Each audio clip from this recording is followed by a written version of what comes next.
Hello, welcome to everybody to my first class on complex analysis 2. This is the course, and we will discuss the main mother topic, analytic functions and its related theorems. The topics is we will discuss of what is complex analysis and what's the application of complex analysis, the concept of analytic functions, Cauchy's integral theorem or formula, Cauchy's inequality and formula, Liouville's theorem, fundamental theorem of algebra in complex analysis, Gauss mean value theorem, maximum modulus theorem, minimum modulus theorem, arguments theorem, Rouche's theorem, and at last Poisson integral formula. So today we'll discuss first of all what is complex analysis, and this is the course for this session. So the shortest path between two truth in the real domain passes through the complex domain. This is the actually a famous mathematician Jacques Hadamard voice. So what is complex analysis? Complex analysis is known as one of the classical branches of mathematics and analyzes complex numbers concurrently and with their functions, limits, derivatives, manipulations, and other mathematical properties.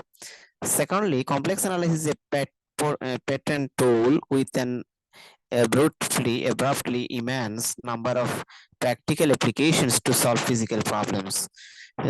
And the name complex analysis is unfortunate. It's called complex because it studies function of complex numbers, which are also unfortunately named.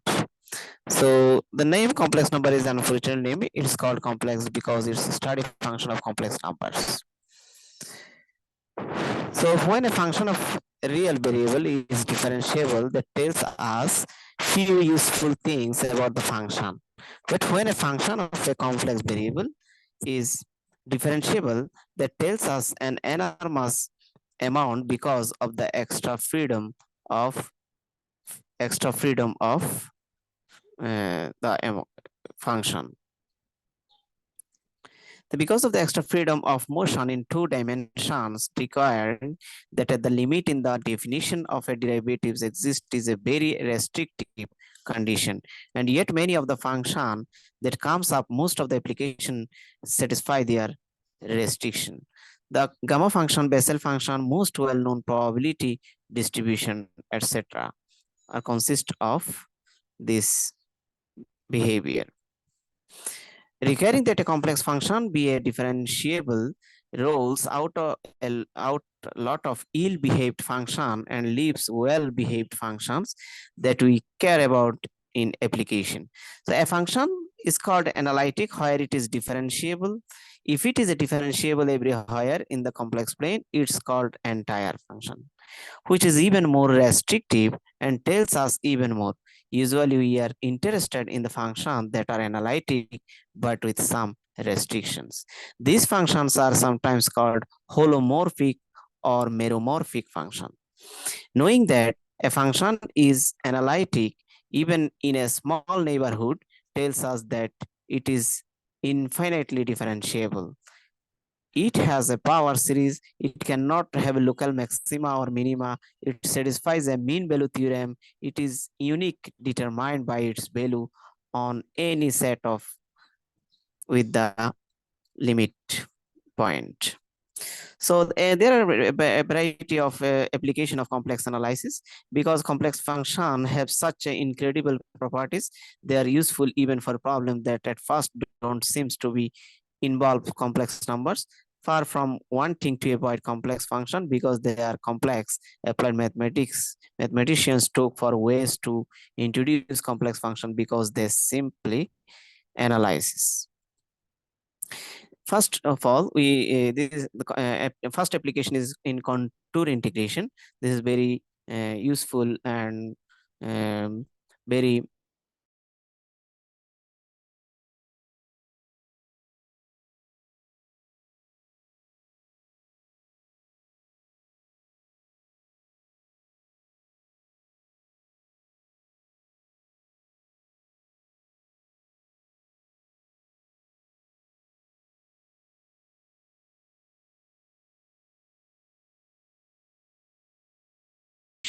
where the function has a singularity. So another was design and control. In actually electrical engineering, it has the huge application with the control theory also. On control theory, you don't just passively observe where zeros and poles lie, but actively design system to have zeros and poles in favorable location. And generating function, you must know in electrical engineering, and the generating function is a must. To analyze these, we have to use the complex analysis or analytic function theorem. Now, Fourier, to explain Fourier analysis and transform, we have to also use the complex analysis. And Fourier analysis comes up everywhere. You must know in wave theory, in probability theory, in signal processing, different equations, etc. The generating functions and jet transforms mentioned above are closely related to the Fourier transform. Similarly, Laplace transforms are a variation on Fourier transform. Undergraduate classes prefer Laplace transform to Fourier transform because they avoid complex variable. Now, in conformal mapping, we have to use the concept of complex analysis. Actually, in mechanical, to design a mechanical problem, we have to use this. And and in a problem on a circular disk, also you have to use the concept of complex analysis. Similarly, for eigenvalues and to find the eigenvalues and eigenvectors, you have to use the concept of analytic functions. Eigenvalues are all one of the most common ways complex numbers appear somewhat unexpectedly. Everything can be described by real numbers, but then complex numbers pop out once you compute eigenvalues. And these eigenvalues can be very informative. For example, in a different equation, in a different describing a mechanical system, complex eigenvalue tells you something is oscillating. If these eigenvalues have negative real parts, the oscillations will decay over time. So it has a very useful application in for finding eigenvalues and eigenvectors. Now, this is the areas of applications. There are a small number of far-reaching theorems that will explore the first part of the class. Along the way, we will touch the some mathematical and engineering applications of these theorems. The last third of the class will be devoted to the deeper look at the application. The main theorem are Cauchy's theorem, Cauchy's integral formula, and the existence of Taylor and Lorentz series. Among the application will be harmonic function, two-dimensional fluid flow, easy methods, computing, hard integrals, Laplace transform, and Fourier transform with applications to engineering and physics also. So first of all, what is the complex number? A complex number is any number of the type z equals to a plus ib, where n, b are the real numbers and I is the actually imaginary units. So z equals to x plus iy is the real number, x is called real part and y is called imaginary part. So real part of z equals to x and the imaginary part of y equals z equals to y. So the complex number can be written as like this. If two complex number are same or equal, then we can write real part equals to real part and imaginary part equals to imaginary part. Similarly, this is the example, and this is the arithmetic operation, addition, subtraction, multiplication, division of any two complex numbers are like here. Suppose there are two complex numbers z equals to this x plus iy, and complex conjugate will be z equals to x minus iy. Now, the two important equations, if we add the complex number and its conjugate, we get only two times of real parts. And the multiplication and also real part will and imaginary part will be can be found. Now, geometric interpretation of complex number, actually that can be represented as like this arrow, which passes through the origin and green edited. Now, what will be the modulus or absolute value? The modulus or absolute value of the complex number denoted by this, and the real number, it will be the actually real number. Modulus, this is the actually real numbers, root over x square plus y square. Now, example, if z equals to 2 minus thrice y, then the argument, the modulus or modulus set will be root over 13. And from the figure, actually you get the inequality. Sum of two complex numbers will always less equal to the sum of their modulus. So this is the actually loss for addition, and this is the geometrical interpretation for addition of two complex numbers. And powers and roots also can be polar form of complex number. This is the polar form of complex number, and that r equals to here modulus, modulus, and theta is the amplitudes or arguments. And this is the actually polar form, geometric interpretation of polar form of a complex number. We can express this. We can find. We can express any complex number to a polar form like this, writing x equals to r cos theta and y equals to r sin theta. So in addition, we can find the polar form like this. Now this is the geometrical interpretation of polar form, and multiplication and division also can be written in polar form like this. So from addition and multiplication and division, we can also represent the complex number in this way. Now power of z can be found like this. Now de Moivre's formula, you must know about the de Moivre's formula, cos theta plus I sin theta whole to the power n equals to cos n theta plus I sin theta. Now roots can be found by using de Moivre's theorem. So this is the equals to, you can find pi equals to theta twice k pi divided by n like this.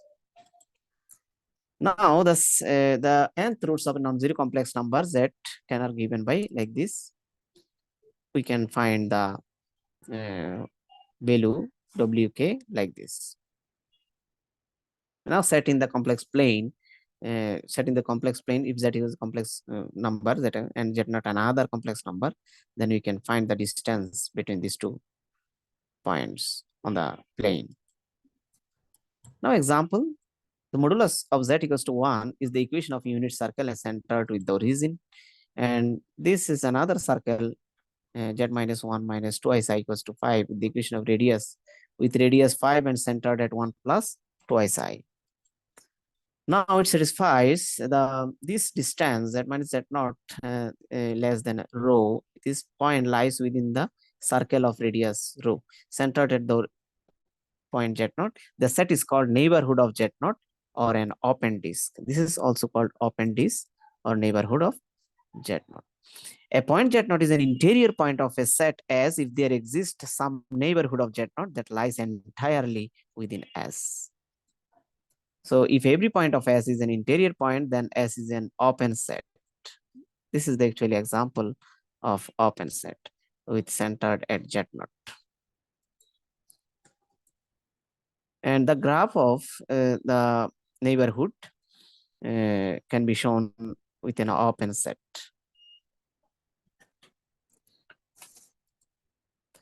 So this is the actually real part of the complex number greater or equals to 1.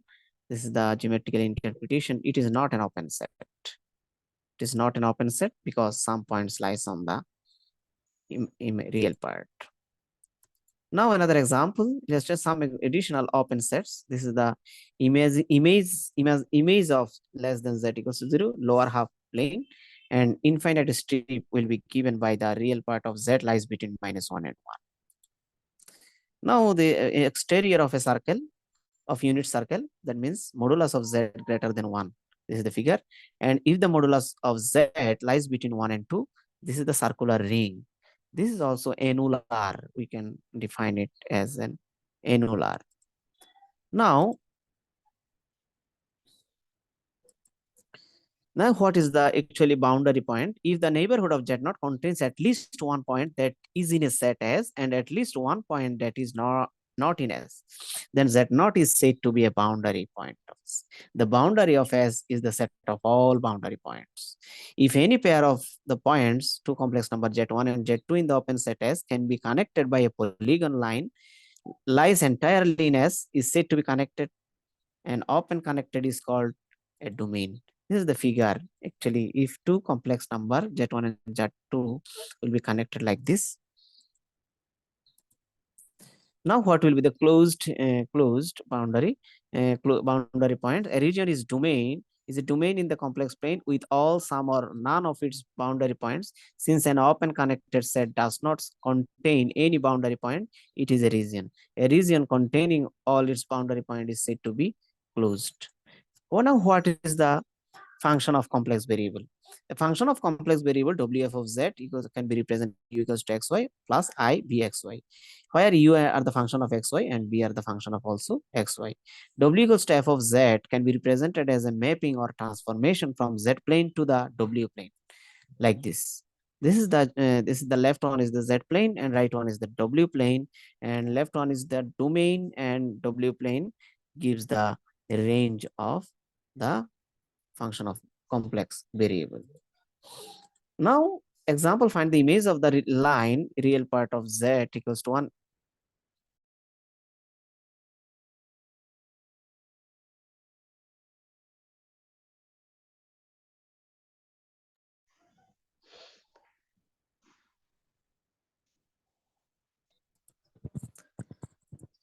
Now, there is an example to find out the range of line real part of z equals to 1 and under the function f of z equals to z square. So, this is the solution for this. So, this is the example for finding the image.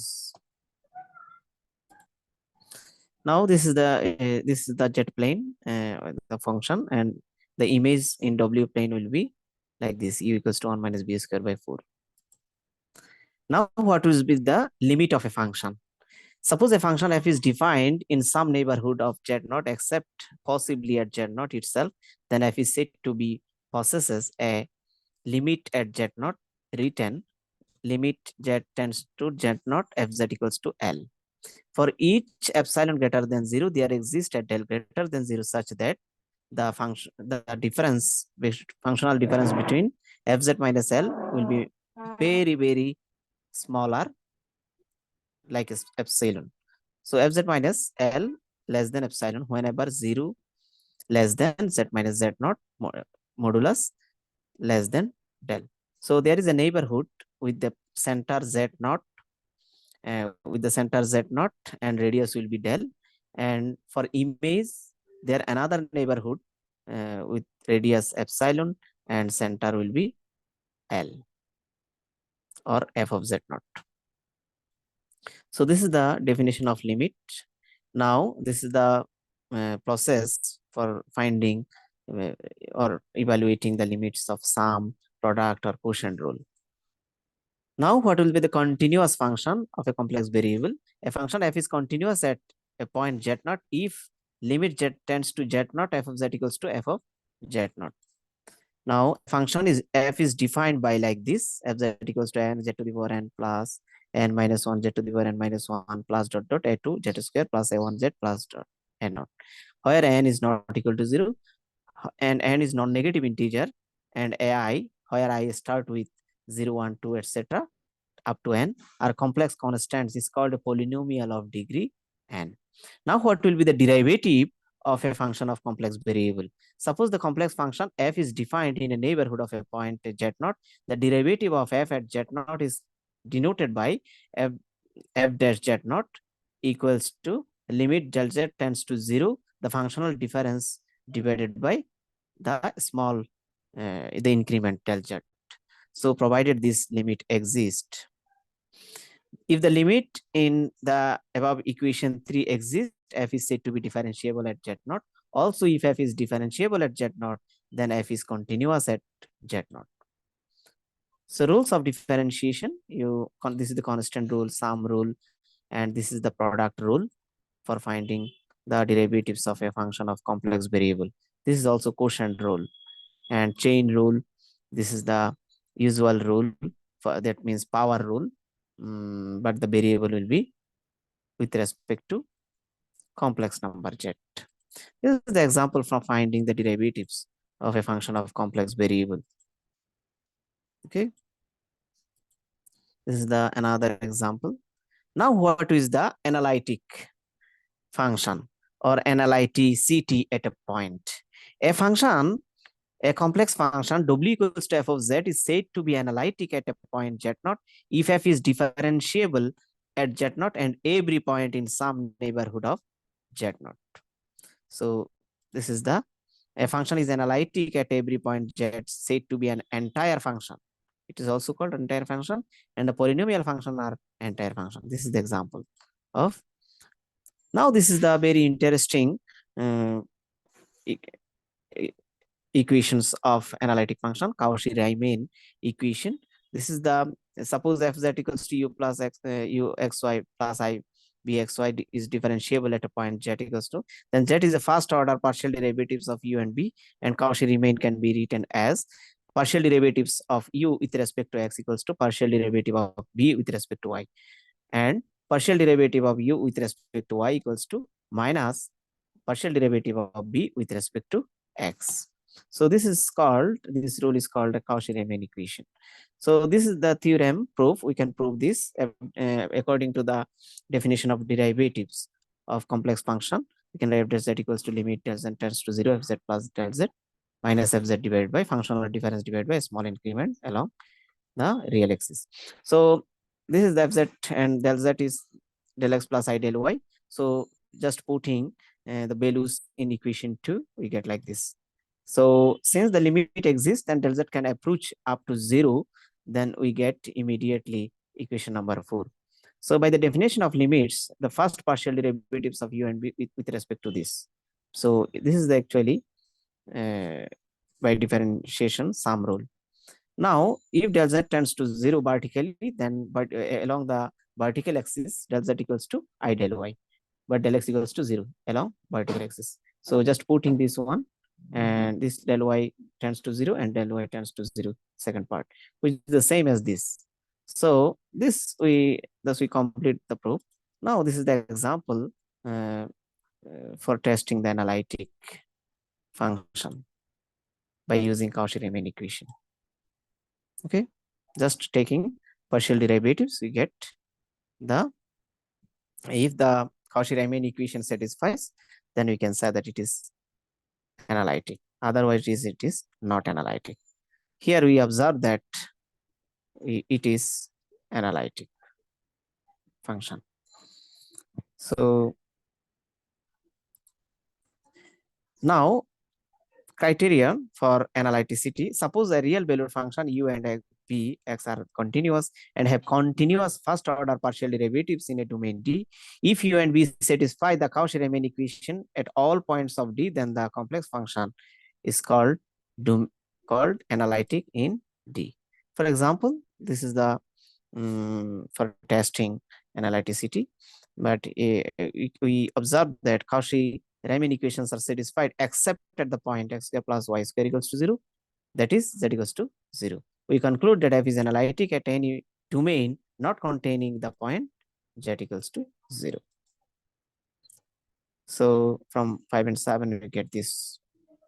Now what will be the harmonic function? A real valued function pi xy that has continuous second order partial derivatives in a domain D, that means domain, and satisfies Laplace's equation is said to be harmonic in D. So a source function, suppose f equals to u xy plus b I b xy is analytic in domain D, then the function u and b are harmonic function.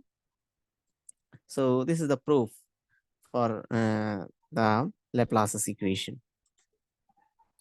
Now conjugate harmonic can be found. So verify this is the harmonic in the entire function plane and also complete. Just taking first partial derivative of u with respect to x and second partial derivative of u with respect to x. Similarly, partial derivative of y, u with respect to y, and second partial derivative of u with respect to y. That does just taking sum, we get 0. That means Laplace's equation satisfies. So B part also can be found harmonic conjugate.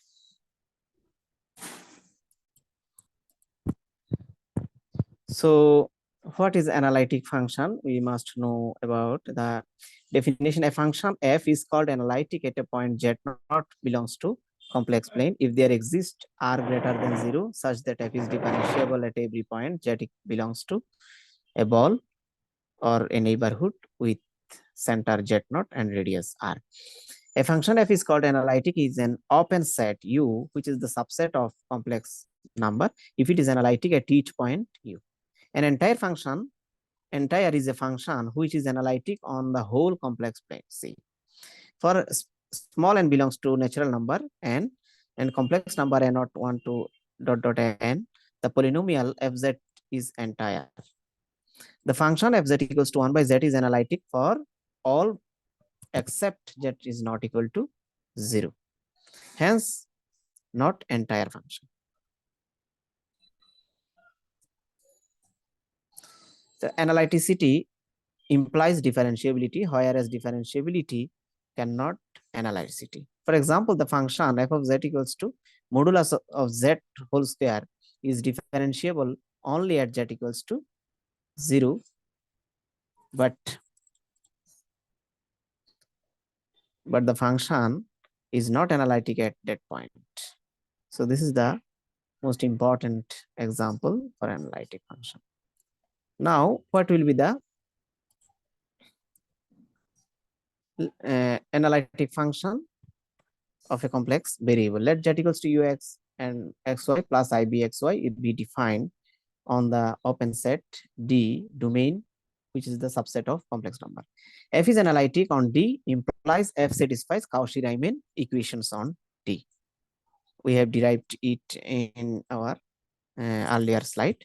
If F satisfies Cauchy-Riemann equation on D and UB has continuous fast derivative partial derivatives D, which implies F is differentiable on D, and that implies F is analytic on D. Suppose F, Z are analytic in an open set D, then the sum and subtract or multiplication or division of two functions are analytic on D. Composition of function also analytic, and let F be a analytic in a domain D if the real parts and imaginary parts or arguments or modulus of constant function, then F is also constant in D. This is the properties of analytic function. Now, what will be the harmonic function? A harmonic is a real valued function. Harmonic real valued function phi xy is said to be harmonic in domain D if all the partial derivatives up to second order exist and continuous in D.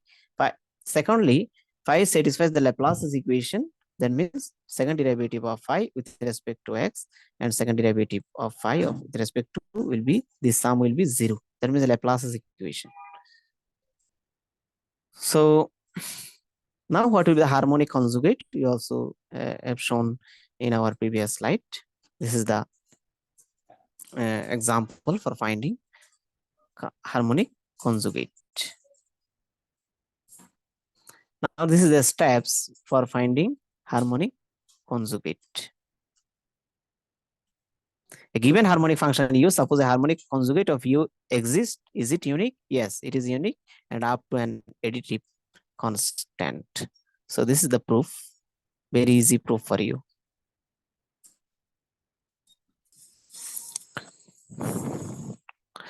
Okay, now a very important theorem, Cauchy's theorem. In 1825, French mathematician Louis Auguste in Cauchy proved one of the most important theorems in complex analysis.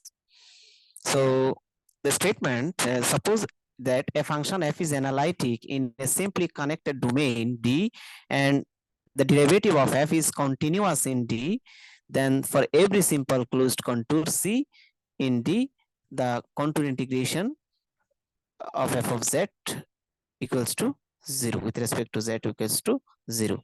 Suppose there are two curves C1 and C2. If in multiply connected domain, we can use also this theorem up to n. So this is the statement, and I will try to prove this theorem. Now another theorem for Cauchy's integral formula. Now we'll try to prove this theorem, Cauchy's integral formula for analytic function. This is the statement for Cauchy's integral formula. Now, proof of Cauchy's integral formula. Let fz be an analytic in a simply connected domain D and closed by a rectifiable Jordan curve C and let fz be continuous on C, then fz naught equals to 1 by twice pi I and closed integration of f of z divided by z minus z naught dz, where z naught is any point in D. Now the proof can be found. We describe a circle gamma with gamma. This is a gamma circle inside inside the rectifiable curve C. So of the equation, by the equation we get z minus z naught equals to rho. Here rho is the actually radius and z naught is the center. Where rho lies then D and distance of z naught from C. Then the function can be written as, this is the rational function, phi z equals to fz divided by z minus z naught. Is analytic in the doubly connected region bounded by C and gamma.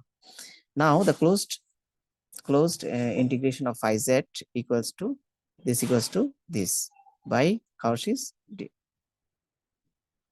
theorem. Now we can write this equals to 1 by twice pi I, just putting the value of f of z and multiplying on both sides 1 by twice pi I, where c and pi are both traversed in the counterclockwise direction. It is evident that the integral on the right hand side of 1 independent of rho, and so we may choose rho as small as we please. So this left hand side equals this right hand side equals to, can be written as 1 by twice pi gamma. Fz means what? Fz minus z naught, z minus z naught, plus 1 by twice pi f of z naught.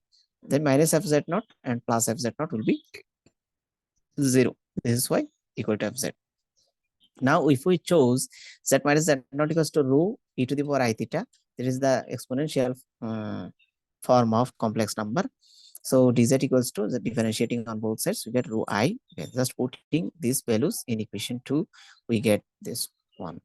Now hence from equation 2, it can be written as this equals to just f of z naught. So or this minus f z naught equals to this one. Now if fz is continuous at z naught for any given epsilon greater than 0, so there is exist at del greater than 0 such that fz minus fz naught, which is the functional difference. For all z satisfying the inequality, another point difference, z minus z naught less than del. Since rho is then our choice, we can take rho less than del. That's why the inequality is satisfied by this. So we can the modulus, taking modulus on both sides, we get this modulus will be less equal to this one, because e to the power I theta, e to the power cancel, rho cancel, and I also cancel. So we'll get only 1 by 2 s pi, and this equals to actually fz minus fz naught modulus equals to what? Epsilon. Okay, just using 4 here. So we get twice by cancel epsilon. So this equals to, this modulus equals to less than epsilon. So from this equation 5, we get, since epsilon is very is arbitrary and left hand side of 5 does not depend upon pi rho, we conclude that one this on gamma circle. So this equals to f of z naught. Finally, we observe that from 6 and 1, f of z naught equals to 1 by twice pi I f z dz. So this is the proof of Cauchy's integral formula. This is another proof for another method. The function f z by z minus analytic inside C except at z point A. Then we can write this number equation 1, where gamma lies in the curve C. Where you can choose gamma as a circle of radius epsilon, the entire center at A. The equation for gamma circle is this, for z minus a equals to epsilon e to the power I theta, where theta lies between 0 and twice pi. So z equals to what? A plus epsilon theta, and dz equals to I. So differentiating, we get this one. Now putting these values in equation 1, we get. So just putting these values, we get. Thus we have from equation 1, 0 to twice pi f of a plus epsilon to the power n. Now taking the limit of both sides of 2 and making the use of continuity of f of z. So we get this equals to epsilon tends to 0, I will be this integration. So this equals to, we can write f of a, because epsilon tends to 0, this will make 0 after putting the values of limit 1 by twice pi I f of a. Just f of a equals to what? 1 by twice pi I contraindication of f of z z minus a. This is the actually required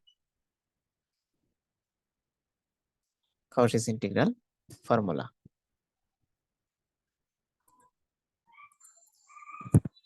Now we'll try to prove the Cauchy's formula for nth derivative. So if f is an analytic in a neighborhood of z naught, and C is a possibly oriented simple closed curve in the neighborhood with z naught as an interior point, then nth derivative of the analytic at center z naught equals to n factorial divided by twice pi I onto integration of f of z divided by z minus z naught whole to the power n plus 1. So now we'll try to prove this theorem. Now the derivative of an analytic function, let f of z be analytic function within a closed boundary C and as of a simply connected region D, and let z not be any point within C, then derivative of f z not equals to 1 by of f of z at z not equals to 1 by twice pi I contour integration of f z divided by z minus z not whole square. Now let a small increment of z naught by a's be any point within D and the neighborhood of z naught. By Cauchy's integral formula, we get f of z naught plus a's equals to what will be this one. Now, and f of z naught equals to what will be this by Cauchy's integral theorem. Now, f of z naught plus a's minus f of z naught equals to what? 1 by twice pi I, just putting these values. Okay, we get this one. Now 1 by twice pi I contraindication of f of z, taking f of z common. So after taking LCM, we get this one. Now in order to prove desired result, we have to show that the right hand side, this is the right hand side of 1 approaches to 0 as a tends to 0. Okay, for this purpose, we have to draw another, take another circle inside C with radius gamma and center z naught. So the radius are lying entirely within C. So by Cauchy Gauss rat theorem, we have Cauchy Gauss rat theorem. 1 by twice pi I, the right hand side equals to, can be written as 1 by twice pi I. This C circle transform to gamma circle. Okay, with the same values. Now, since A is arbitrary, therefore choosing A such that the point z naught plus A lies within gamma circle, and that we have to choose the modular, the positive A's length, positive length of A is less than r by 2. Now, equation of the circle gamma is, you must know z minus z naught equals to modulus of z minus z naught equals to r. For any point z on gamma circle, we just for a small increment on z naught plus a's, so we get this r by 2. Now again the function f of z is analytic m such that fz less equal to m. So modulus of z will be less equal to m. So using this fact, we get from 1 and 2 this modulus will be this modulus, just taking LCM. Now this modulus, A's modulus, and this individual modulus, this is why this will be greater than. So a modulus of A is divided by twice phi of gamma circle. This A is divided by, and modulus of Z is less equal to M. This is why less equal to M, because this using this one M. Cauchy's inequality. This is also called Cauchy's inequality. So M divided M, just putting these values, this equals to S constant, S which is tends to 0, as S tends to 0. So this limit equals to, get 1 by twice pi I contraindication of Z divided by Z minus Z naught whole square. So Fz is differentiable at Z naught. We can write, this is the, according to the definition of derivatives, we get this equals to what? F z. Now the above formula for the derivatives of del z can be written formally differentiating the Cauchy's integral formula like this. So with respect to z naught under the integral sign, we can write this one. Now the higher order can be proved, higher order derivatives of an analytic function. Let fz be an analytic within a boundary C, the connected region D, and if z naught any point within C, then fz possesses derivatives of all order at z naught, and all these derivatives are analytic at z naught. So n derivative will be this. Now proceeding in the from our previous theorem, we get this, we have proved this one. Now we shall show the first derivative is analytic at z naught. So we have the, according to the definition of derivatives, we can write this. So just putting these values, we get this one. This there will be 2 factorial. So this equals to, just putting these values, we get the result. So by Cauchy Gauss theorem, for multi-connected region, we can write for gamma circle, this entirely lies within C. So this modulus equals to less equal to, using the Cauchy's inequality theorem. So we get our result. This result is true for n equals to 2.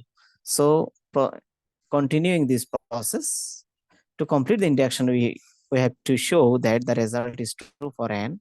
So if it is true for n minus 1, we suppose that the result is true for n minus 1. Just putting n minus 1. So 2 factorial will be 2 minus n minus 1, because this is true for n equals to 2. So similarly, continuing in this process by induction method, we get our required result. This one.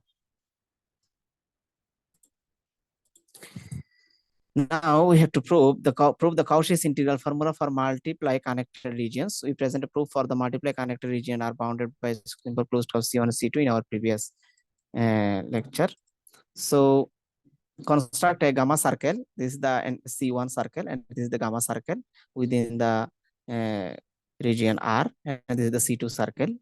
So by Cauchy's theorem for multiply connected region, we get 1 by twice pi I onto indication of C1 fz dz z minus fz divided by z minus a minus 1 by twice pi I C1 onto indication z minus a minus this. That means 3 integration. This equals to what will be 0 by according to the Cauchy's theorem. But by Cauchy's integral formula for simply connected regions, we get f of a equals to 1 by twice pi I gamma contraintegration of gamma with gamma and f z divided by z minus z. This is equation number 2. So from equation 1, we get, just putting these values.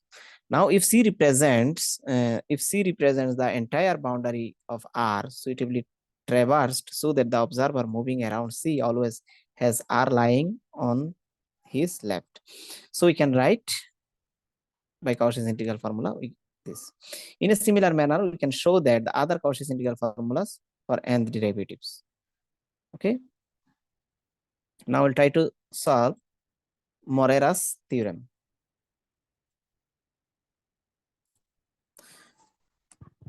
Now statement will be the converse of, this is the converse of Cauchy's theorem. Suppose fz is analytic in a simply connected region R, and suppose this contraindication will be 0, and every simple closed curve C in R, then fz is analytic in R. We have to prove analytic. The function will be analytic in a region R. Now proof, if the contraindication will be 0 independent of closed curve C, it follows by the previous problem, we must know that this analytic function from A to Z f of z is independent of the path joining A and Z, as long as in the path is in region. This is the actually properties of independent path for line integral. This is why we can choose fz equals to A to Z fz dz, joining A and Z in the region R. Then by reasoning identical with it follows the fz is analytic in R, and f z equals to fz. However, we get, hence we observe that fz is analytic in R. Now, very important theorem, Cauchy's inequality. Let fz be analytic inside and on a closed circle C of radius R, then center at z equals to A. Prove that Cauchy's inequality is this, where m is the constant such that modulus of fz will be least, that means less than m. We have by Cauchy's integral formula and the derivative this. So we must know that the circle z minus A equals to R on C, and the length of C is twice pi R. So just integrating and taking the modulus in both sides, and this in modulus will be less equal to what? N divided by 2 phi, and fz equals to what? Just using the above inequality, above this inequality, okay? Modulus of z less than m. This is why less equal to here. So, and the circle path will be what? Twice pi r, 0 to twice pi r. So integration will be 0 to twice pi r. So this is the required result. Now, another theorem, Liouville theorem.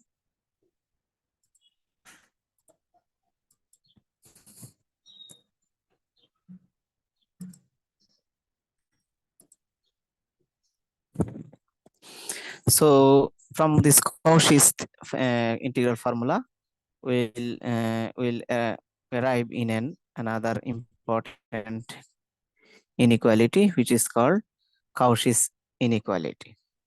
So we have proved this result. Now, theorem, Liouville's theorem. This is very important theorem in complex analysis. So if f is a function, analytic function in the entire complex plane, f is called an entire function which is bounded in modulus, then f is constant. So Joseph Liouville discovered this theorem after his name. So now we'll try to prove the Liouville's theorem. Prove Liouville's theorem. Suppose for all z in the entire complex plane, first one, fz is analytic, and secondly, fz is bounded. That is, we can find a constant m such that this modulus f of z is less than m. Then fz must be a constant. So now we'll try to prove this theorem. So let A and B any two points in the z plane, A, B, and two planes in the z plane. Suppose that C is a circle of radius r, having center with center A and closing the point B, just a little bit distant. From Cauchy's integral formula, we know that for at point B, this formula, and at point A, this formula. Okay, by Cauchy's integral formula. Now taking LCM, we get this one. Now for the z minus A equals to R circle and z minus B equals to, we can write z minus A plus A minus B. That means by inequality property, we can write this greater equals to z minus A minus B. So z minus A equals to what? R. This is why R minus A minus B. This can be written as this inequality. This is equal to can be written as greater equal to R by 2, because this distance less than R by 2. So if we chose the R so large that A minus B less than R by 2, then since by the inequality modulus of fz less than m, that means the function fz is bounded. So the length of the curve C will be twice pi r. This is the perimeter of circle. So we have by the we can from the previous one, we can write fb minus fa modulus of this equals to modulus of this one. So by using the fz modulus of z less than m, we can write this one, twice pi r, twice pi cancel, r cancel also. So we get 2 minus b minus a modulus into m divided by r. If r tends to infinity, then we can see that fb minus fa equals to 0. So fb equals to fa, which shows that fz must be constant. That means in each point we get the same result. Now we try to jump on another theorem. Now we'll try to prove another important theorem, fundamental theorem of algebra in complex plane. So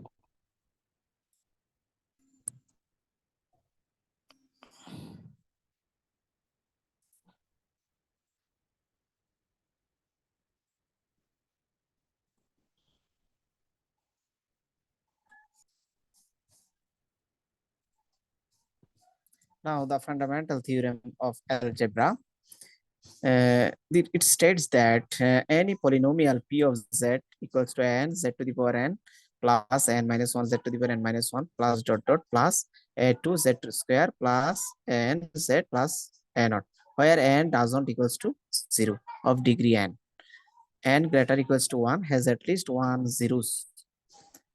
That is, there exists at least one point z naught such that p of z naught equals to 0, where p of z is an analytic. It follows that p can be factored into an necessary distinct linear terms like this, where the zeros of p are z1, z2 dot dot zn. Now we can prove the this theorem.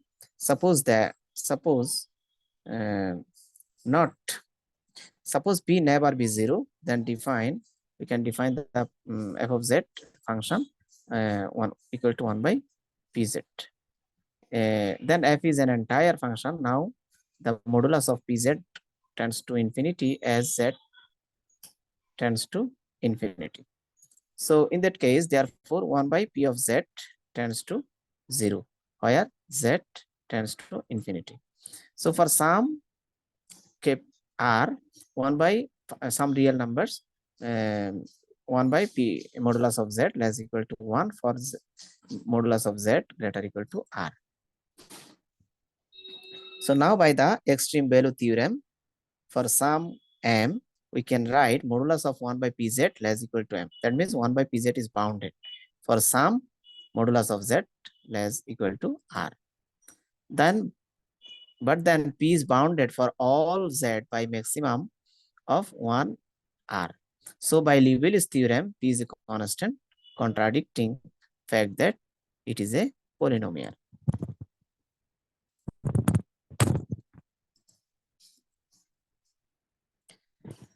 So we can prove the fundamental theorem of algebra in this way also. Every polynomial equation pz, this equals to higher degree and greater than n, has at least one root. If pz equals to 0 has no root, then let fz equals to 1 by pz is analytic for all z. Also, modulus of z equals to 1 by pz is bounded. In fact, it approaches to 0 as modulus of z to infinity.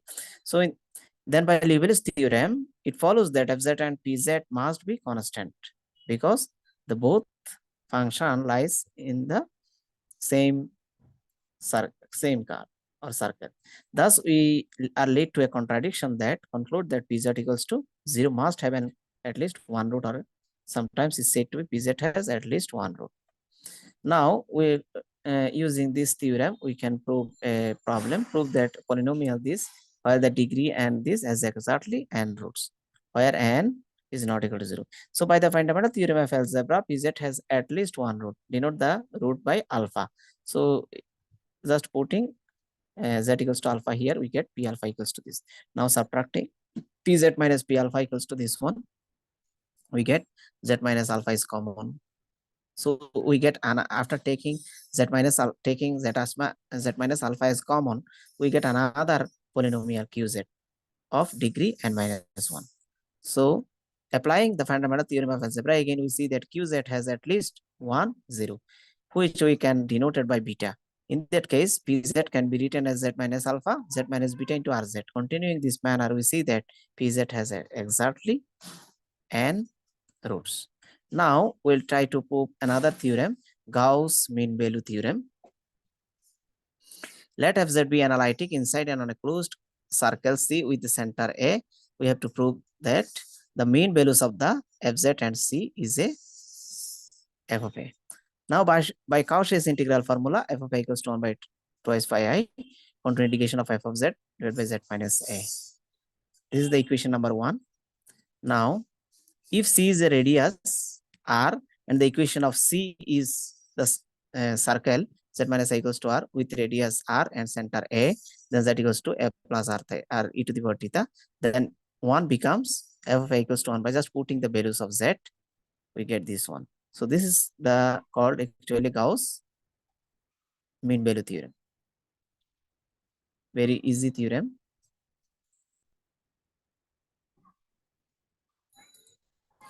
Now maximum modulus theorem. Okay, now we'll try another important theorem, maximum modulus theorem.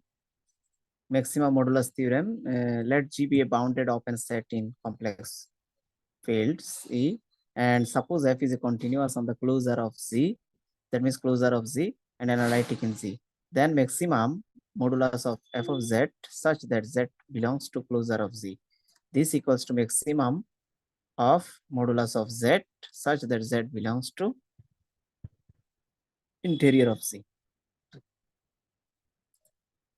Also, if maximum modulus of Z such that Z belongs to Z, this equals to maximum modulus of f of Z equals to Z belongs to Z. Then f is constant. So for any analytic function, we'll try to prove this result.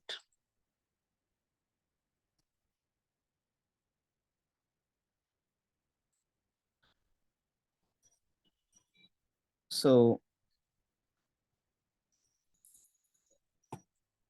we can now try to prove this result.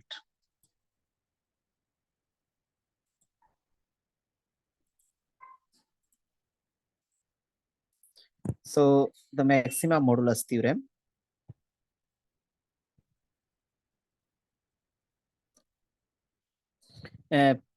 Suppose fz is analytic inside on a closed contour curve C. The maximum value of modulus f of z occurs on C unless f of z is constant. So we'll try to prove this theorem now. Now this is the C1 circle and this is the C2, C3 circle.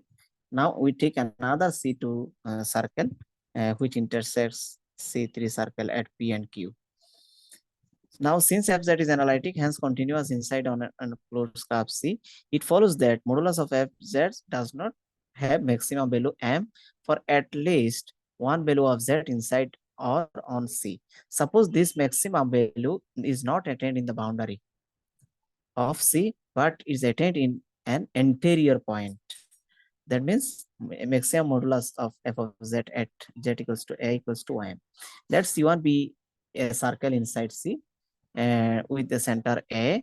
If we exclude f of z from being a constant inside C1, then there must be a point C1 cell B.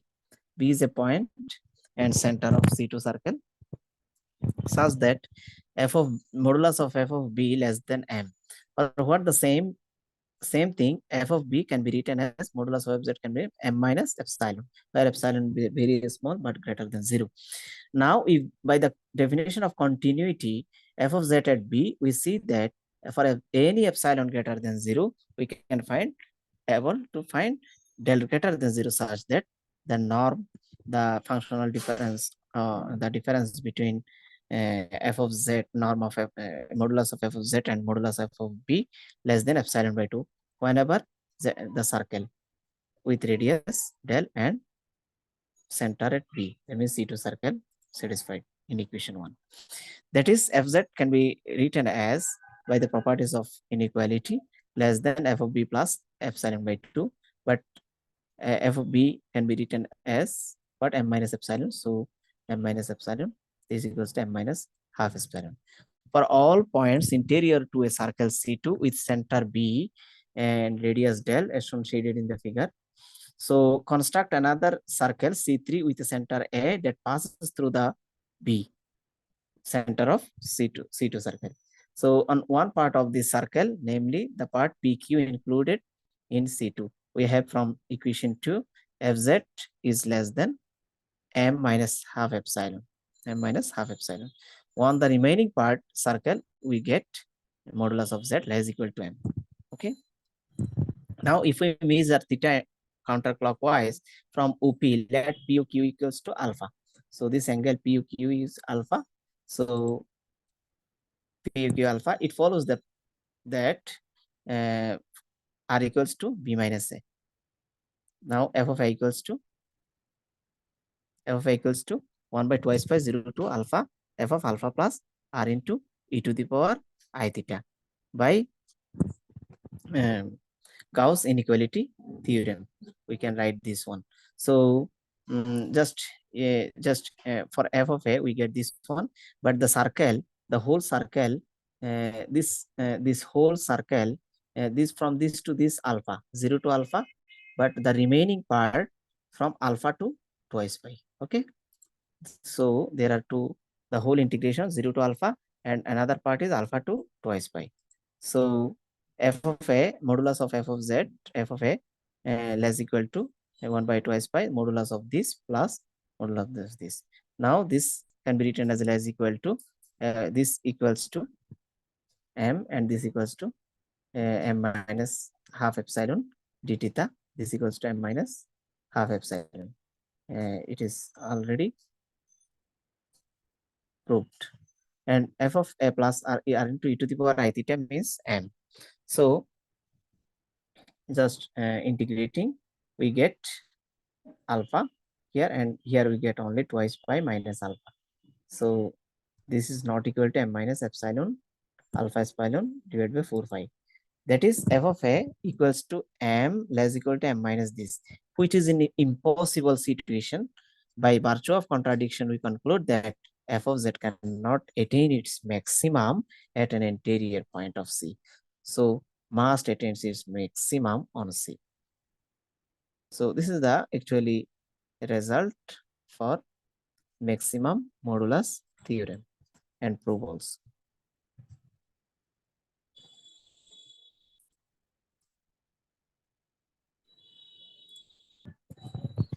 Now the minimum modulus theorem, it states that let fz be analytic inside and on a closed curve C. Prove that fz does not equals to 0 inside C, and modulus of fz must assume its minimum value on C. Now, since fz is analytic inside on a closed contour C, since fz does not equals to 0 inside C, it follows that 1 by fz is analytic inside C. So by the maximum modulus theorem, it follows that 1 by modulus of fz cannot assume its maximum value inside C, and so fz cannot be assume its minimum value inside C.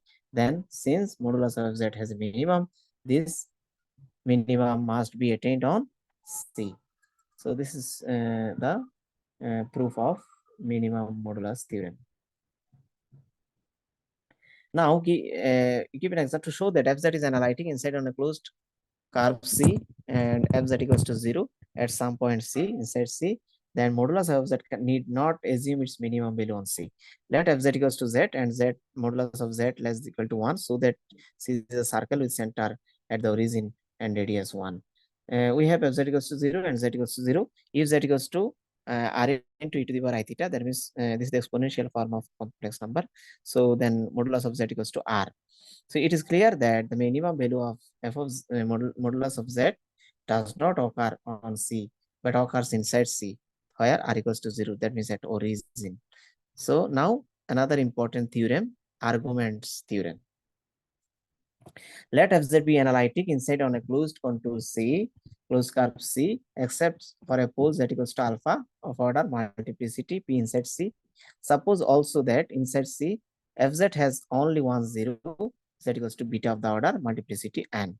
So no zeros and number of zeros C. Then prove that 1 by twice pi I onto integration of first derivative of f of z divided by original function f of z equals to n minus p, where n is the actually number of pole, number of zeros, and p also the multiplicity inside C.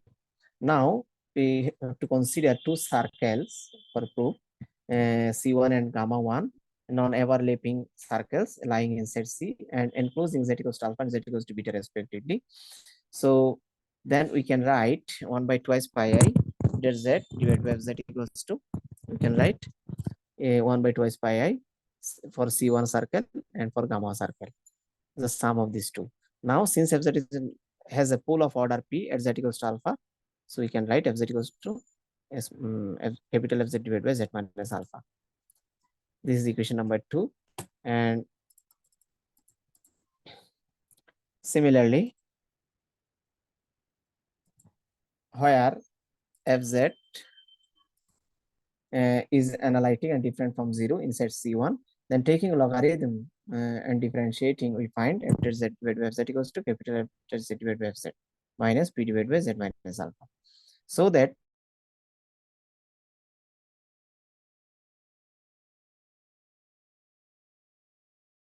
can be written as capital F divided by this one.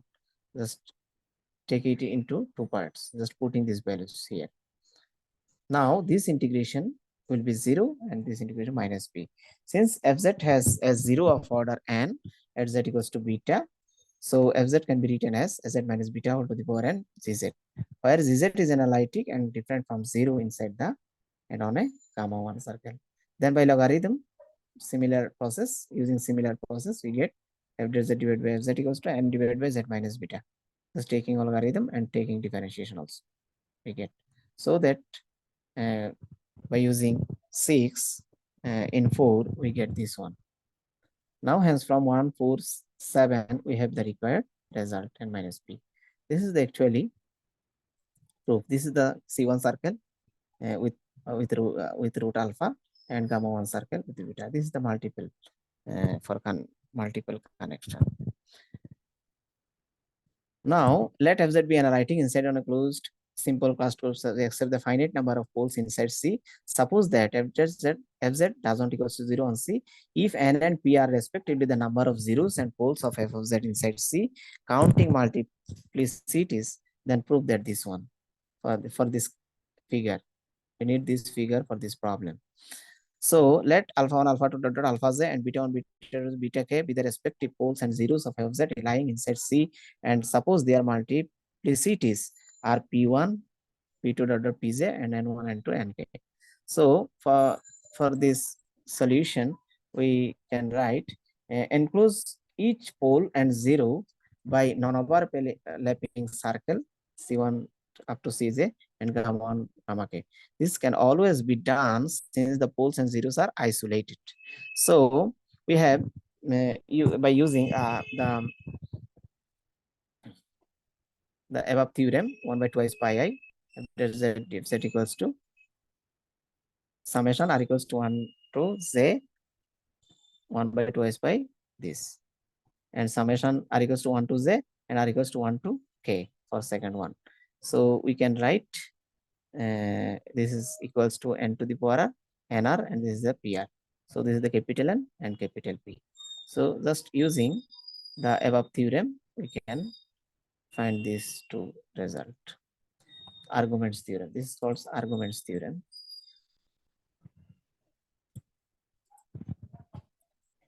Okay, now another important theorem, Rouche's theorem. There are two analytic function f of z and zz are analytic inside on a simple closed curve C, and suppose the modulus of zz less than modulus of fz on C, then the sum fz plus zz and fz have the same number of zeros inside C. So we have to prove this result now. Now let capital Fz equals to zz divided by fz. So that zz can be written as fz into zz, or briefly z equals to small f capital F. Then if n1 and n2 are the number of zeros inside C and f plus z and f respectively, then we have from the argument theorem using the fact that the functions have no poles inside C. So n1 can be written as this 1 by twice pi I f dash plus derivative function divided by original function, and 2 also 1 by derivative of f divided by original f. So then n1 minus n2 can be written as just subtracting and taking LCM. We can find that. So we can write 1 plus f cut, and f dash divided by f dash, and capital F divided by 1 plus f. So this term and this term will be cancelled. So only you get this 1 by twice pi I f dash 1 plus f can be written as 1 plus f to the power minus 1. So this can be written as 1 minus f plus f square minus f cube plus dot dot in this way. This is the binomial series. So this equals to 0 because by using Cauchy's theorem. So using the fact that modulus of f less than 1 on C, so that the series is uniformly convergent on C, the term by term integration yields the value 0. So n1 equals to n2. This n1 minus n2 equals to 0. In that case, we get n1 equals to n2. This is the required Rouche's theorem. Now another one problem connecting with Rouche's theorem to prove that every polynomial of degree n has exactly n zeros. By using fundamental theorem of algebra, we can write the polynomial n0 plus a1 z plus a2 z square plus dot dot n z to the power n, where we can choose fz equals to nzn and zz equals to this. This is the n minus 1 degree polynomial zz. If C is a circle having the center at the origin R, which is greater than 1 on C, we have the zz divided by fz modulus equals to this one. So this modulus less equal to individual modulus of them. So this less equal to a naught, just dividing by Rn on both sides on numerator and denominator, you get this one. So by choosing R large enough, we can take the ratio modulus of ratio zz divided by fz less than 1. That means zz less than fz modulus. Hence, by Rouche's theorem, we given the polynomial of sum of the polynomial fz plus zz has the same number of zeros as f of z equals to n z to the power n. But the since last function has n zeros, all located at z equals to 0, so fz plus zz has also n zeros, and the proof is complete here. Now, another application of Rouche's theorem prove that all the roots of z to the power 7 minus 5z cube plus 12z equals to 12 equals to 0 lie between the circles z equals modulus of z equals to 1 and modulus of z equals to 2. Consider the first circle C1, modulus z equals to 1, let fz equals to 12. If we take the z equals to 0, then fz equals to 12. So zz equals to what will be? Another function, z to the power 7 minus 5z cube on C. We have the modulus of zz equals to modulus of this, which will be less equal to z to the power 7 and 5z cube. But this less equal to what? Equal to 6. 6 why?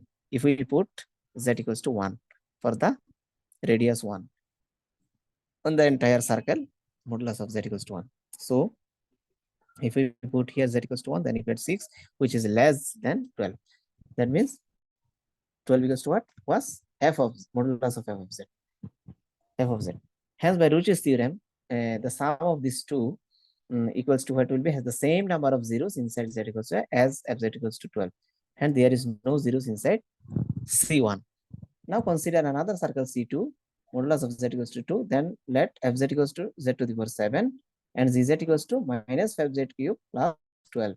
On C2 we have the modulus of zz will be, what will be? Modulus of 12 minus fz cube, which is less than modulus of 12 plus modulus of 5z cube. But that by putting z equals to 2, 2 to the power 7 into 5, we get less equal to approximately 60, which is less than 2 to the power 7. That means if we put z equals to 2 here, we get more than 60, which is equal to modulus of f of z.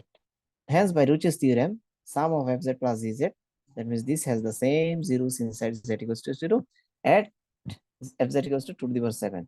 That means all the zeros are inside C2. Hence, all the roots lie in the circle z equals to 2, but not the circle this. This is the actually very important application of Rouche's theorem. Now another Poisson's integral formula for a circle. Let fz be analytic inside on a closed circle C defined.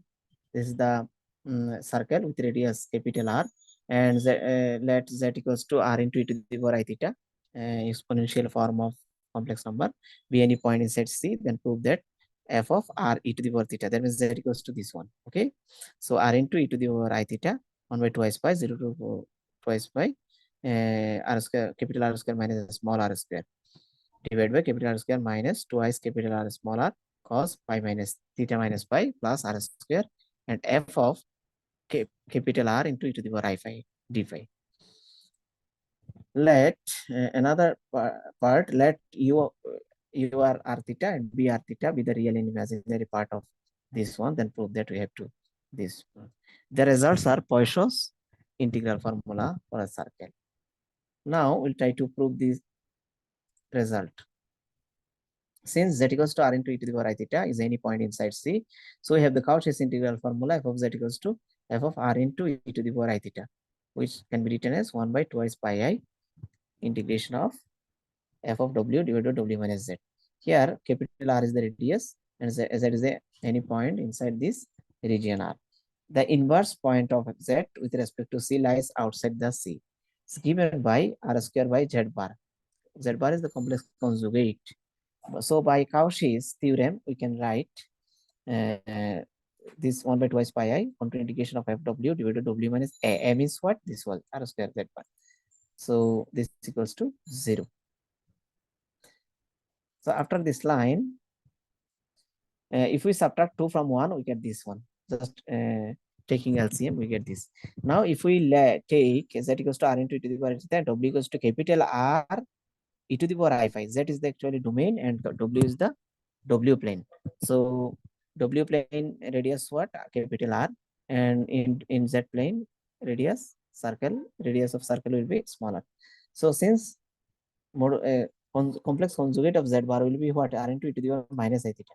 So f of r theta can be written as just putting z equals to r into e to the power I theta and w equals to this here. Just putting from equation 3. Just putting these values, we get this one.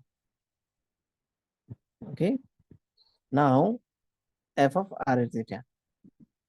So this is the first part. You must know cos theta equals to e to the power I theta plus e to the power I theta minus plus e to the power minus I theta divided by 2. Just using this formula we can write. Now again, just if f of r e to the power I theta I phi is the taking real part and imaginary part. This can be written as, because this function f of z can be written as u plus ib. So f of this also can be written as u plus ib, just capital R phi in polar form. Now just taking this can be written as, this means what? This one, u r theta plus fi, and this equals to what? This one. Just putting here. So just putting the values, we can separate this into two parts. Separate it into two parts.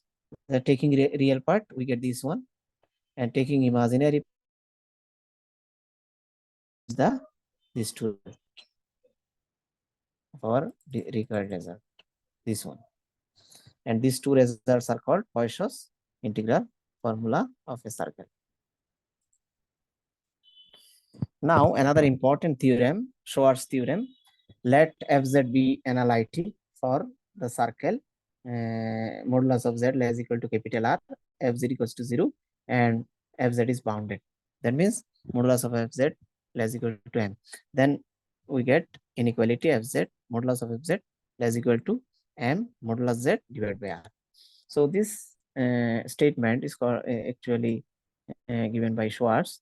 So this is why the name of this theorem is Schwarz theorem.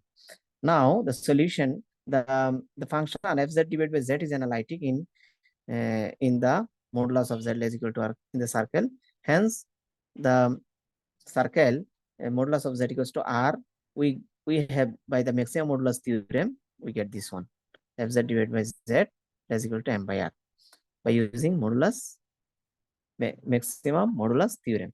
However, since the inequality must also hold the points inside the circle, modulus of z equals to r. So we have modulus of z is equal to r and modulus of f of z is equal to mz divided by r, which is our required result. Now, another important theorem, the centroid theorem. The theorem can be states that the centroid of the zeros of polynomial is the same as the centroid of the zeros of the derivative of a polynomial. So, yeah, by using the fundamental theorem of algebra, we can prove this. Let polynomial p have the zeros z1, z2 dot, dot up to zn. Then pz can be written as summation k to 0, k equals to 0 to n a k z to the power k. This equals to n is the product of what? Up to k equals to 1 to n z minus z k. So multiplying out, we find the coefficient of z to the power n minus 1 like this. So therefore, the centroid of the zeros of p can be written as the z1 plus z2 divided by plus z dot dot zn plus zn divided by n. So which can be written as this minus n minus 1 divided by n. So let the zeros of the p dash be w1 w2 dot dot wn. Then the derivative of p of z can be written as this summation and the product summation this. So multiplying out, we'll find the coefficient of z to the power n minus 2 like this. Therefore, the centroid of the zeros will be, in that case, this. So therefore, the centroid of the zeros of p dash is the same as the centroid of the zeros of p. This is the actually proof of centroid theorem. Now, the Lucas theorem, another important theorem. Lucas theorem. So recall that a line in the complex plane can be represented by an equation of the form image of z minus a divided by b equals to 0, where the line is parallel to the vector b and translated from the origin by an amount a. Here we are knowingly blurring the distinction between vectors in R2 space and numbers in complex plane. So in that case, the geometry interpretation will be this image of z minus a divided by b, where a and rb are two the vectors. So real part, b lies in real parts and a lies in imaginary part. So this is the and red line indicate the image of z minus a divided by b. So now we represent a closed half plane with the equation like this. Image of z minus a divided by b is equal to 0. This represents a half plane. To the right of the line will be this. So when traveling along the line, we direction this. So we get the plane along the direction b. Ascending to Maurice Marden's geometry of polynomials, this is the Lucas theorem was published in 1874. It was independently proved by the several authors. Now the Lucas theorem, if all the zeros of a polynomial p of z lie in a half plane in the complex plane, then all zeros of the derivatives p dash z lie in the same half plane. So this is the statement of Lucas theorem. So by the fundamental theorem of algebra, we can factors p as like this. N factors. Here n z minus r1, z minus r2, dot dot z minus rn. So taking log on both sides, we can write the product will make as plus. That differentiating both sides, we get like this. Very easy. So suppose the half plane is that contains all the zeros of Pz and described by this image of z minus a divided by b is equal to 0. Then for every circle, R1, R2 radius, R3 radius, dot dot Rn circle, we get the same result. Let z star be the same number not in A's. We want to show that P dash z star. So this means that zeros of P dash are in A's. So this, well, image of this z star minus a divided by b is greater than 0. Let Rk be the same some zeros of P, then we can write all image of z star minus Rk divided by b can be written as this. So notice that image of z star minus a divided by b greater than 0, since z star is in not in A's, and minus image Rn minus a divided by b greater or equal to 0 since Rk is in A's. The imaginary parts of reciprocal numbers have opposite signs, so we can write this one. So previous result, using previous result, p dash z divided by pz is the series. So applying 1, image of this equals to summation of this. So therefore, p dash z equals to 0, then z must exist in A's. This is the proof of Lucas theorem. Now, the application of the Gauss-Lucas theorem, we can prove the following corollary also. The convex polygon in the complex plane, which contains all the zeros of a polynomial P, also contain all the zeros of P. For example, if P has 8 zeros, then the convex polygon containing them might look like this. This is the 8 polygon and 8 points.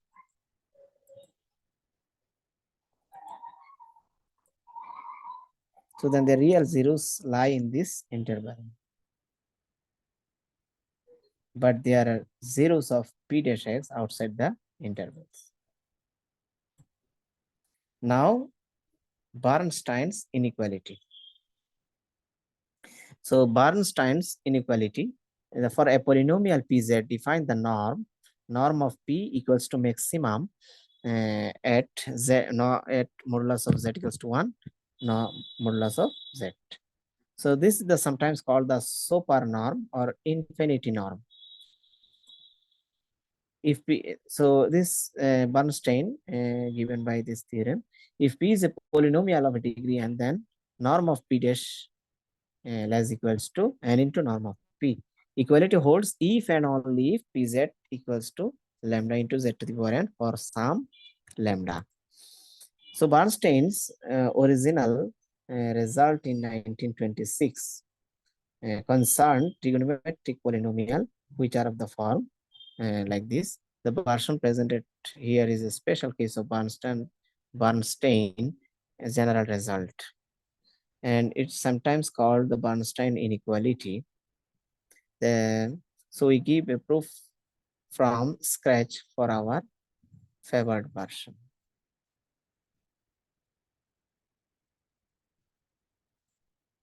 Let there is a lemma. If P is a polynomial of degree n with no zeros and modulus of z less than 1, then Qz equals to z to the power n, a P of complex conjugate of 1 by z bar. So then we can write P dash z, modulus of P dash z is equal to modulus of Q dash z for some modulus of z greater or equal to 1. So we can prove by this that by using polynomial degree n, Qz can be written as like this. So then for the circle, modulus of z equals to 1, we have P modulus of Pz equals to Qz. Also Q has its zeros in the modulus of z not equals to 1.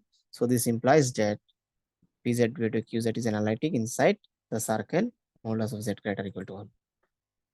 So since the result of modulus of the rational function Pz due to Qz equals to 1 on circle z equals to 1, then limit, if we take limit z tends to infinity, we get the modulus of n divided by conjugate of n naught. Then by the maximum modulus theorem for unbounded domain, we get this less equal to 1 for the circle modulus of z greater equal to 1. Therefore, p dash z less equal to q dash z for some z modulus z greater equal to 1. Now, the proof of Bernstein's theorem, let p be any polynomial defined like this for some lambda modulus of lambda equals to 1. Then by the maximum modulus theorem, p has no 0 in circle modulus of z less than 1. So we can apply the lemma, previous lemma to p. First of all, qz can be written as like this. And so q dash z can be written as like this. So by the lemma, we have for modulus of z p equals to 1, then you can write the inequality. So for the correct choice of argument lambda, rearranging, we have this one. In particular, when z modulus of z equals to 1, we have this one. So dropping u dash term, taking the maximum over all modulus of z equals to 1 yields the required result. So this is the historical notes. Since the equality holds in Bernstein's theorem, if and only if all the zeros of P lie at the origin, the bound can be improved by putting restrictions on the location of zeros of P. The first such result was proposed by Paul Erdos and proved by Peter Lux. So this one is the important theorem derived from Bernstein's theorem, where if P has no zeros in the circle modulus of z less than 1, then norm of P dash derivative of P less equals to n by 2 norm of P. So this is the proof. From the lemma, we got this inequality, and from the previous equation double star, we get this one. Combining this, we get the result. So now de Brognie's theorem. This is the theorem statement of the theorem that P has no zeros in modulus of z less than 1. Then we can write 1 by twice by 0 to twice by the modulus of P dash of e to the power I theta and lambda norm d theta and the 1 by del less equal to convenient. This is a very big equation.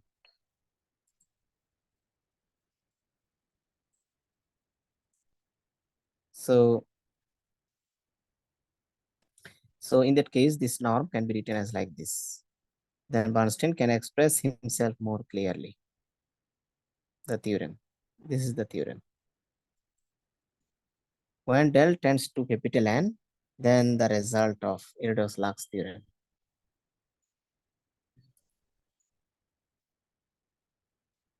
So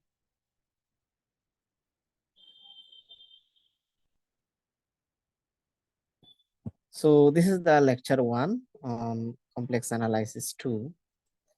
So in this lecture, actually, we have discussed about analytic functions and properties of analytic functions. And we also discussed some theorems on related to analytic functions. So in this part, we discussed actually different topics. First of all, we have discussed what is a complex analysis, what are the implication of complex analysis, concepts of analytic functions, that means limit function and differentiability of a function, and Cauchy's integral theorems, and Cauchy's integral formula, Cauchy's inequality, Liouville's theorem, fundamental theorem of algebra, Gauss mean value theorem, maximum modulus theorem, minimum modulus theorem, the argument theorem, Rouche's theorem, and Poisson's integral formula. So thanks to everybody. Bye for today.